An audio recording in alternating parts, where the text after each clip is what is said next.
मैं आपसे बहुत एक स्पेसिफिक पॉइंट में हूँ। मैं ये कह रहा हूँ कि आपने उससे बात की होगी। क्या ये भाव, मेरा जो सवाल है, क्या ये भाव कि मैं भविष्य की ही बात करूँगा, पिछलों की बात बिल्कुल भुला दूंगा, क्योंकि पिछलों में मुझे परेशानी होगी, मैं भविष्य की बात करूँगा और भविष्य में भी खुद को एक बेचारा, मेरे को सताया हुआ इस तरह का प्राणी दिखाऊंगा। क्या ये बातचीत जो आपने उससे बात की, उसमें कभी ये मनोविज्ञान आपको दिखाई दिया, उसकी सोच में ये बात दिखाई दी? ये जानना चाह रहा हूँ। वो कहता था कि कुछ न कुछ तो उसने, कुछ न कुछ अपराध तो उसने किया। उसको मुझे बोला, मैंने भी उसको पूछा बार बार कि ये सब मामला क्या है।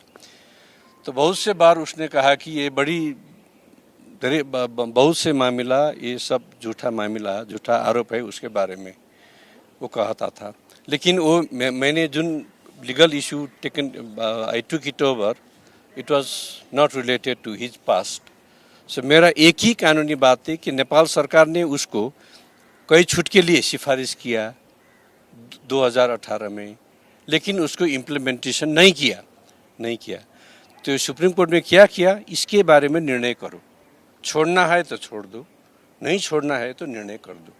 लेकिन और सुप्रीम कोर्ट ने कुछ नहीं किया और ये बड़ा मुद्दा बना और वहां गोपाल जी ने अर्जी लगाई और ऐसा एक नजीर थी, नजीर के बाद उसको छोड़ा गया। मैं आपसे उस सवाल पर हूं, आपने कई अपराधियों से बात की होगी, चार्ल्स सुब्राज से भी आपने इंटरोगेशन किया, आपको ये कहीं भाव लगा कि जिसमें वो बताता है कि समाज ने उसके साथ गलत किया और समाज जो है वो बड़ा क्रूल है और वो तो बेचारा सीधा साधा है, उसके माँ बाप जो थे वो अलग हो गए थे, उससे उसको बड़ी परेशानी हुई, ऐसी कुछ बात आई?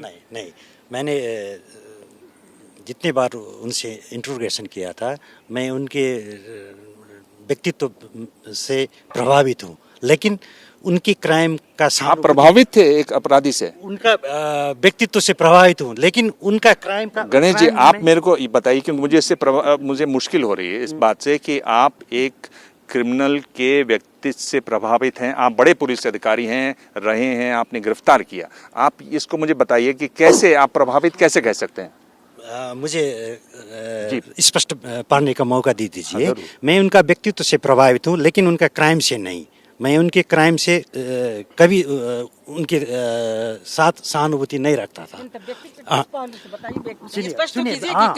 व्यक्तित्व के अंतर्गत क्या आप इनसे प्रभावित थे? अच्छा, मैं बताऊंगा। उनका जो शालीनता था, जो उनका पेशेंस था, जो उनका टेम्परमेंट था, ये देखने के लायक था। वो कभी टेम्पर्ड नहीं होते थे।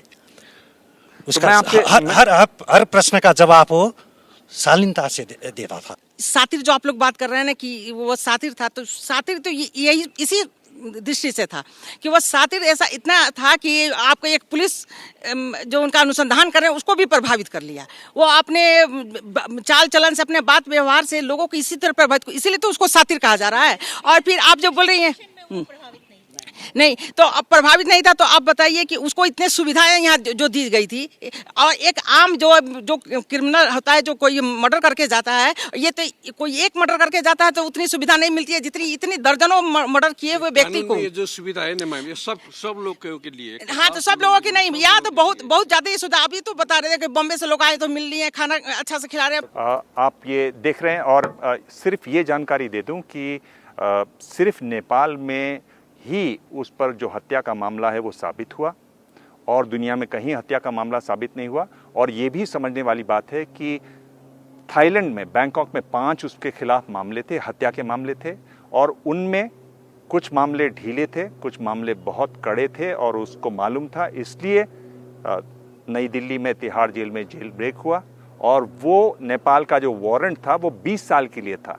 यानी आप इस अपराध के लिए केवल 20 साल तक गिरफ्तार हो सकते हैं, और उसने 21 साल काटे भारत की जेल में, और वो उस जो वारंट था उससे वो बच गया, वरना 2 मामले वहाँ पर बहुत मजबूत थे थाईलैंड में, और ये उसकी चाल थी जिसकी वजह से बचा। इसमें उसने जेल ब्रेक का सहारा लिया, अलग अलग वकीलों का सहारा लिया। क्या मजबूरी है मेरी, बताइए। मैं अभी आपको बताती हूँ कि मैंने ओए होए होए होए, नमकीन के चटकारे लेते हुए टकटकी मार के डिबेट शो को पॉज रिपीट कर करके देख रहे हैं जोगिंदर जी। इनकी तरह आप भी देखें अपनी फेवरेट डिबेट्स को रिपीट कर और डाउनलोड कीजिए एबीपी लाइव ऐप अपने स्मार्ट टीवी पर।